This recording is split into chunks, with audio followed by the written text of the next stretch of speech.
Welcome to another movie plot and enjoy the memories. It begins at the center of the universe where a sorceress keeps the balance between good and evil from her castle Grayskull. After a brief battle on the surface of the planet Eternia, which we unfortunately see none of the forces of the evil Skeletor gain control of the throne room. Despite his imposing makeup design, Skeletor's behavior borderlines on childlike as he repeats that he won over and over in the hostage's face. He snaps at his Lieutenant Evil-Lyn for saying that Castle Grayskull is now theirs, as he clearly doesn't see this as a group effort. Taking the sorceress's power, Skeletor projects himself across the planet's surface, telling the resistance fighters to pack up and go home. Not sure why he thought that would work, but the side character in his own movie He-Man continues to do battle with the invading Skeletroopers. He uses the power sword to deflect any blasters before being joined on the battlefield by comrades the Man-at-Arms and his daughter Teela. They find a handsome little creature named Gwildor who takes his rescuers back to his home to reveal the reason for Skeletor wanting his capture. He's a locksmith and has invented the cosmic key, which can open a portal to anywhere in time and space using a musical tone. Evil-Lyn seduced him into whipping it out, which is how Skeletor was able to get inside Castle Grayskull, but the cunning little creep kept this prototype. Suddenly the enemy arrive led by Commander Karg, so the four escape through a secret passageway which evidently leads them straight into the throne room anyway. They find the sorceress just laid out on display, but Skeletor's armies force them into a larger ambush as he knew they would try to rescue her. Paleface reveals his motive is that when the sphincter window opens during Eternia's eclipse, he'll be granted a sweet set of armor and maybe some extra power. Once given up their whole plan, only then does Skelly try to eliminate the resistance leaders, but they fight back while Gwildor gets fiddling with his key. He plays a random tune that opens a gateway for them to escape, but Gwildor drops the key and needs to retrieve it with his grappling hook. Once on the other side, the time-traveling aliens find themselves in a lush green forest on modern-day Earth, but the key's gone missing. The Eternians decide to split up to locate it and find themselves in a small midwestern town outside of a barbecue shack.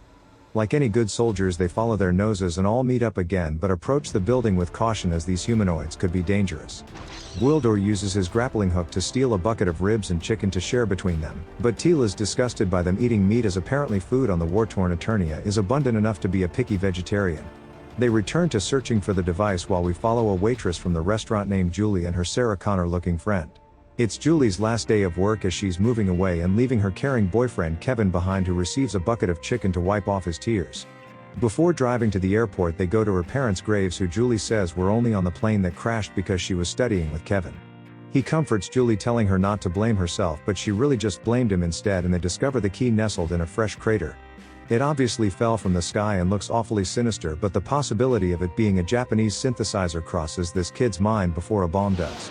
Oppenheimer here begins pressing buttons and brings it to a school, which is the perfect place for him to actually activate the alien device. It sends a signal to Grayskull, where Evil-Lyn puts together a team consisting of Blade, a reptilian named Saurod, and a generic-looking beastman. Karg's ordered by Skeletor to lead them through a portal to find He-Man, but the moment that Julie's left alone by her boyfriends when they arrive. Bursting into the gymnasium with lasers flying, Julie suddenly has to fight for her life, but these aren't the most capable warriors in the universe. With a splash of ammonia in the Wolfman's face and avoiding Blade's terrible aim, Julie manages to escape the school that burns down behind her. She runs into the scantily dressed He-Man on the way out, who carries her away to safety despite Julie's legs working just perfectly fine. He then leaves her armed by the dumpster and leaps into battle, killing the soldiers and taking on the mercenaries. Julie lands a shot on Saurod, but he's the worst of them, even a detriment sometimes when He-Man uses him as a weapon against the others. Soon Man-at-Arms and Teela arrive to chase them away, but at this pace the assassins might as well just walk back to Grayskull. Skeletor and Evil-Lyn are getting a bit friendly when the failures enter and inform them that they had to retreat when they were outnumbered by 2 people. Infuriated by them letting He-Man escape, Skeletor kills Saurod of all people, probably making the team more effective with that action alone. He then returns them to Earth with an even larger force under the command of Evil-Lyn and her nifty little time-viewing tracking device. Kevin takes the key to a music store to try learn about it, but overhears on the radio that the school burnt down and I guess remembers he left his girlfriend there. He rushes over, but she's already gone, so the detective Lubic offers to help him search for Julie after hearing that she might have witnessed the cause. It becomes a game of Ring Around the Rosie as He-Man's team learn that Kevin has the key, so they go looking for him while he's looking for Julie. She calls her home phone, finally catching Kevin there, but Lubic suspects the key to be stolen property and confiscates it like a dirty magazine. He activates it, sending a signal to Evil-Lyn, who's so despicable that she sends a signal to the microwave, blowing up Kevin's bucket of fried chicken. The main group get picked up by Gwildor in a car he's stolen and outfitted with one of his devices, but they're too late as Skeletor's cronies arrive. Beastman bails him up before Evil-Lyn interrogates Kevin using a collar that forces him to reveal the location of the key. They leave the boy alive, which I thought was nice of them, and depart on their little space skiff to retrieve the cosmic key from Detective Lubic. Julie arrives immediately after with He-Man and his team, who remove the collar but terrify the boy with their village people appearance. He takes them across town to the music store where Lubic has taken the key to get info and luckily wasn't home when the enemy arrived. He attempts to arrest the Eternians for the attack on the school, but Teela just kicks the gun away as his heart doesn't really seem into it. He seems curious more than anything, so when Skeletor's forces arrive he's completely content with becoming a side character. A battle erupts, so Teela gives Kevin Lubic's gun while she joins the front line, but I think the kid should just give it to the adult at this point. Instead he uses it to hold him hostage, which is probably going to get him a lifetime in prison while Gwildor tries to get the key working. During the skirmish Julie gets beckoned outside by her dead mother, so she walks out into the very obvious trap to see what's going on. Mommy Dearest persuades her daughter to bring her the cosmic key, as I'm sure that's something she would ask for, then reveals what we already knew. Evil-Lyn achieved what the rest of them couldn't, so they all pack up and wait for the arrival of the one who's no doubt going to claim all of her glory. He-Man rejoins the others when they witness a doorway open up and Skeletor arrives on Earth now that they have the Eternians trapped. He sends platform soldiers after He-Man, who hijacks one to fly around shooting and cutting them down with his sword, which sees too little play in this movie. Evil-Lyn actually receives praise for retrieving the key, but then He-Man comes swooping through and hooks it right out of the hands of old Butterfingers. At the same time Skeletor captures his friends and waits in ambush until He-Man returns to dismount him and destroy the prototype key. They're still unable to physically capture the Great Warrior, so Skeletor threatens to kill everyone else instead unless he surrenders unconditionally. He-Man is brought back to Eternia with Skeletor, who lets everybody else live once again as he doesn't seem that bad a guy. During the ambush however, Julie was hit by some rogue magic and is mortally wounded unless the group can get her to the Sorceress. Gwildor tries to repair the prototype, but it's completely trashed and the music tones needed to return to Eternia are missing.